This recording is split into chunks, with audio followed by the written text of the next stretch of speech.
Baby. You gotta say I just Big said we got Baby. Wilder. I already said that. I already said that. Yeah, we got Wilder, we got Big Baby. This Andy is lightweight, Ruiz. Najee, man. It's lightweight. Andy H, you Ruiz. have to help them. No, we got Andy Ruiz. I can't. You know what I'm saying? I Yeah, wouldn't. we You don't got like Big, Andy No, Big Ruiz? Baby H, man, this is Miller. easy, What man. Hold about on. Darren Hey, Anderson, H, Big man. Baby? What about Big That's what I Baby said. Darren I Anderson? said Let them bury he's themselves. one of the top ones. He's one of the top ones. You know Big what I'm H, saying? Baby? H, H. Let them Yeah, bury he's a top. themselves. Let them bury themselves. I You got mean, No, Darren I'm Anderson. Hey, asking Chop, him. where you Well, at, man? I'm his gonna name, ask him. Hold on, but his name is so in there. His so name hey is in there. Look, Bugs. So Bugs, what you think about and then that Cuban.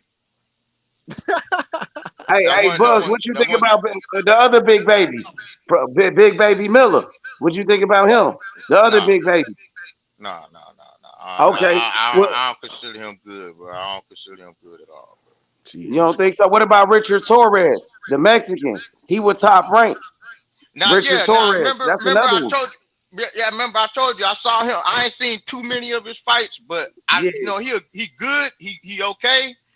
But you know what I'm saying? I ain't really seen too much of him. That's why I can't really. Okay, what about Jeremiah Milton? Jeremiah Milton, he called out Jared Anderson. You know what I mean? He seemed like he a good fighter, a decent fighter. I ain't see, like I said, but I gotta see more of them before I can say they top dudes. You know what I'm saying? Like I said, like I come from the old school, so that's why he said I'm almost 50 years old. This little young ass nigga asking me about all these young fighters. You know what I'm saying? That I watch, but I like I said, I don't grade them as top level fighters because I don't see them as like I wasn't even came from my day. I wasn't giving you that question. Hey, Bobs, I wasn't even giving you that question. I understand your elder. I was talking to Chop. Chop, that's for you, Chop. Go ahead, Chop. Hey, Chop, open your mouth, Chop, man. Open up, I nigga. told this nigga I'm not playing trivia questions with him. Like what trivia questions, brother? Everyone else is answering it. What trivia? Just say you don't know. But what you mean I don't know, nigga? I know fucking heavyweight boxing. But let me. So when I ask you, so how can you talking about, dumbass nigga? So what's the basis of the question? That's what I'm trying to figure out. Hold on, It ain't what he's trying to say. You don't say fighter I'm like. Then we gonna do light heavyweight. Then we gonna do middleweight. So what did that?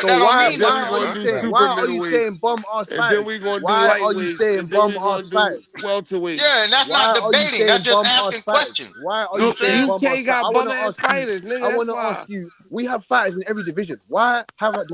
They bum. Why not? Just go ahead and say who your favorite fighter is, right? In a weight class. Nigga, act like niggas can't name heavyweight fighters. You can't name me no fucking American heavyweights, nigga. And you said it's but I just named them for him though. I just named the heavyweight for him. No, Chop didn't say shit. Talking about trivia questions. But I named it for him. He didn't have to. I named it for him. Yeah, but majority of the eras, Butch was dominated by us heavyweights. America. Hey, bro. The bottom line is the nigga said our bum ass fighters. So I'm asking you. I'm asking the guy that said our bum ass. I'm not asking no one else. I'm asking the guy that said our bum ass fighters. What fighters do you have? That's what I'm asking. Butch. Let me ask this, Butch. Trivia questions. Don't say bum ass fighters and then you turn around and say don't ask me. That don't got nothing to do with y'all still having bum ass fighters. Y'all still got bum ass fighters. You ain't got no heavyweights. You ain't got no heavyweights. Why does what's up? You ain't got no heavyweights. You ain't got no heavyweights. You ain't got no heavyweights. You ain't got no cruiserweights. All right. You don't have no heavyweights. You ain't got no cruiserweights. You ain't got no heavyweights. We got the big. It might be European, bro. It might be European, bro. To be You honest. don't have a goddamn thing. All your Big Baby heavyweights is old, nigga. Big Baby beat all the young niggas. Big Baby beat all the young UK niggas. Big Baby does what, man? Big Baby's Fury old as shit. He about to retire. Might be European, bro. Fury old as shit. He about to retire. Motherfucker. Anthony Joshua, he about to retire, nigga. It's like 3 more fights. Hey, no cap. I'm coming for your nigga. Big Baby beat all the young niggas. You knock B-boy out, nigga. I'm coming for your money as well, no cap. I'm coming for your money as well. You ain't coming for shit, nigga. You coming for these nuts, nigga. You be talking all that shit over there as well. You be talking all that lame ass shit. Ain't nobody talking shit. He was facts. You be overrating them bum ass UK fighters. You trying to overcompensate. So you're overrating. That's what coach was telling that nigga is levels. It's just levels. That's you niggas all. Don't have no Y'all domestic niggas know y'all not on level. Why no domestic fights? Why the fuck do y'all be trying to debate that shit? Y'all don't have no domestic fights, man. You don't have no domestic fights. You marinate y'all your niggas fights always for trying to 10 years. debate that shit. Y'all You niggas marinate your fights for 10 years, brother. In boxing. You marinate your fights for 10 give it years. the fuck up. Y'all niggas got common world champions of the world. Lennox Lewis was the truth, bro. I like Lennox Lewis. Yeah, Lennox Lewis. He was a beast, though. He done punched up with your guys, fam. He done punched up with live off of Lennox Lewis, nigga. He done punched up with your guys, man. Hey, stop being upset because you're the last. But they had more fighters than that. They had Prince Nassim Hamed. That nigga ain't Ngannou live in Vegas. We got Ngannou. That nigga beat Tyson Fury. Ngannou beat Tyson Fury, nigga. They not better than our fighters. Oh yeah, Tyson Fury lost a nigga with no boxing matches, nigga. That's your hero, nigga. For UK, nigga. That's the best y'all niggas got in the history of UK boxing, nigga. They even beat an MMA, nigga. Where does he say that? No cap. Where does he say that? Where does he say that? Where does he say that? No cap. Why do niggas get mad at his levels? Like. Hold on, niggas. Slow down, Bush. Niggas, take the speed. You sound like the Micro Machines man from back in the day. Nah. You slow your ass down, nigga. It's not my fault. You can't comprehend. I said, where does it say that? Where does it say that, nigga? Where does it say what, nigga? What are you talking about? You said Ngannou beat Fury. Where the fuck does it say that? Where? He got riled. Everybody knows that. Where does it say that? He got robbed, nigga. No. I asked you where. No. See, your name's No Cap. So stop capping. Where does it say that? That's the truth. Everybody know that nigga got robbed. Let me ask you a question. Well, what you think about Conor Ben fighting Tank Davis or Boots Ennis? Which fight you like better for Conor? And who you think? Boots Ennis. And all your fighters is drug cheats, nigga. Right, Conor Ben drug cheat. Tyson Fury drug cheat. Anthony Johnson drug cheat. See, this is what I'm saying. Dillian White drug cheat. Y'all niggas are some roid users. When you say things Tyson Fury can't even fight in the UK. That nigga banned from UK. He banned from his own country, nigga. When you say things like that, when you say all our fighters, you gotta rely on drug cheats for your shit. You gotta look up the drug cheats, niggas that take needles up the ass. You're making up lies. You looking up to niggas that take needles up the ass, nigga. You're pulling out narratives that don't make sense. How you saying all our fighters? You look up to your hero taking needles, shoot needles in his ass. You're gonna tell me it's a tribute. Your hero shoot needles in his ass. Hey, Butch. So Conor Ben versus Tank Davis, who you got in that fight? Who do you think I got, H? Who do you think? I think you got Conor Ben. I got Tank Davis. Yeah, I got Conor Ben knocking him out, putting him to sleep. I got Tank Davis knocking out Conor Ben. He gonna knock out Conor Ben. Nah. Maybe at 140, but not at 147. Sorry. At 147, Tank would knock him out. All right. Yeah, H, who you got? That's what you want to believe. That's what you want to believe. Butch, you got Conor Ben or Boots Ennis? Hey, Butch, why your fighters always need an advantage, bro? Why you always need your fight to have a weight advantage? That's how you know. You wanna put your faith in Tank so much. I just want to know, yo, Butch, who you got? Conor Ben or Boots? But I'm saying, yeah, there you go, Butch. Conor Ben or Boots? Conor Ben, Boots, 147. Conor Ben, what kind of question is that? You heard me. Butch, you got Conor Ben being Boots, Butch? Yes. Yeah, we can take that bet, Butch. Man, put the money in escrow. Come on, man. Let's debate it. I don't trust you married men over there in the UK. Butch, you know I fuck with the UK niggas, Butch, but come on, man. You be doing this capping all the time, man. So we can put that bet up, nigga, and that's what makes you. Hey, Butch, what makes you think Conor Ben can beat Boots? The element of surprise, you get me? The underestimating him on the element of surprise. What element of surprise? Oh, you mean the drug use? You gonna surprise them with the PEDs? Oh, so let me ask you this. Since it's a trivia question. What fight was he on drugs? What fight did he enter the ring on drugs, sir? Can you answer that? Whilst you poke down your blunt. Whilst you poke down your blunt. What fight was he on drugs? Can you name me the fight, please? The reason why you can't fight over there no more. No. Why you fighting over there no more? That's not how you see. Let's stick to logic. I answered your question. Let's stick to logic. I said what fight? The fact is he can't fight over there no more. He can't fight over there no more because he got caught on drugs, nigga. Now he can only fight over here. They never had to fight. He's supposed to fight Chris Eubank and never had to fight, nigga. He didn't fight anybody, He got nigga. suspended. Incorrect. They was fighting Chris Eubank Jr., nigga. They never had to fight, nigga. He got suspended. He just got court on whatever. He got suspended. Incorrect. You can't fight over there no more. Incorrect. Sir. On drugs, nigga. You're drugs. He said this nigga ate too many eggs. That's why he tested positive. That's the joint bud smoking on. Yeah, bud. That's one of them. That's one of them. No. I asked you. When did he enter the ring on drugs? That's all I asked you. One of them. Anyway, that's old school right there. Oh yeah, hey man, what I'm supposed to be? Nigga, I'm 50. What you think I'm gonna smoke on one of them big long with these young niggas be smoking on, man? Come on, dog. I got one. Hey, this nigga Conor Ben tested for a drug that women use to struggle to ovulate. Your man Conor Ben was trying to get pregnant, nigga. This nigga trying to ovulate, nigga. What drug did Roy Jones use? That's old school, man. That's what it's Christian on. I explain you the difference between Roy Jones and all the niggas you look up to. What drugs did he use? I'm about to tell you, nigga. You shut the fuck up. What drug did Sugar Ray use? You gonna shut the fuck up, nigga? They married. They don't understand nigga. Shut your Barry Poppins sounding ass up, nigga. This taste the best. This right here, this way you taste the best. What drug did Lamar Peterson use? Nigga, I'm about to tell you, motherfucker, shut the fuck up. Yeah. Hurry up. This is the difference between Roy Jones and you fucking bums like Conor Ben and fucking Tyson Fury and the rest of you cheating bums over there across the pond. Hurry up. Roy Jones tested positive. He said, I took Rip Fuel, a supplement. They went to buy the Rip Fuel from the store and tested it, and that's where they found out the substance. That's how he got cleared, nigga. Oh, yeah, okay. It was a tainted supplement, nigga. And they stopped selling Rip Fuel in the store. The company went out of business. These niggas trying to be talking about he ate too many eggs, nigga. Tyson Fury talking about he ate some wild boar meat, and then he tried to extort motherfucking farmers and shit. Shut your bitch ass up, nigga. Get this cooking, nigga. Get this work, nigga. Did he cheat? Yes or no? Did he cheat? Yes or no? No, nigga. The nigga he fought against had 10 times the testosterone levels as him. That's why they let the fight happen. The nigga he fought against had 10 times was tested positive for 10 times higher testosterone than Roy Jones had. Bub, the only thing you know more. Your shit came from a chain supplement, Your name's no cap. Like if Ryan Garcia was innocent, he could say I took this, and then they can go to the store and buy it and test it. They can't do that because he cheated, nigga. Now take this whooping, nigga. Take this medicine. No cap, man. You're done, man. You capping already. No, you done, because you can't. You don't got no logic. So did Roy Jones get caught with? Did Roy Jones get caught on drugs? No, he got cleared, nigga. That nigga wasn't suspended. Oh, he got cleared. You got cleared, right? Tyson Fury don't even got a boxing license in the UK. You dumbass motherfucker. You got cleared, right? You got cleared, yeah. Tyson Fury can't even box in his own country. You stupid motherfucker. Yeah, but he's boxing for undisputed. Yeah, but he got to go fuck with the Saudis. That's the only place he can go. He can't even come to America. He banned that cheating ass nigga from America. He's boxing for undisputed. He banned his ass. He told him not to pull up. He can't pull up to America. He going to prison, nigga. As soon as he touched down on U.S. soil, nigga. He locking his bitch ass up, nigga. Hey, no cap. Guess what? Tyson Fury can't come over here, nigga. He locking his ass up as soon as he touched down, nigga. You're gonna watch Tyson. No fly zone on that bitch ass. I know you remember this, bro. You can't even come over here, nigga. You can't even. Oh ass nigga. You're gonna watch Tyson reggae and a grill. Hey, bro, I got some food. I was cooking early. I got my food on off the grill in there now. You bitch ass nigga, no cap, bitch ass nigga.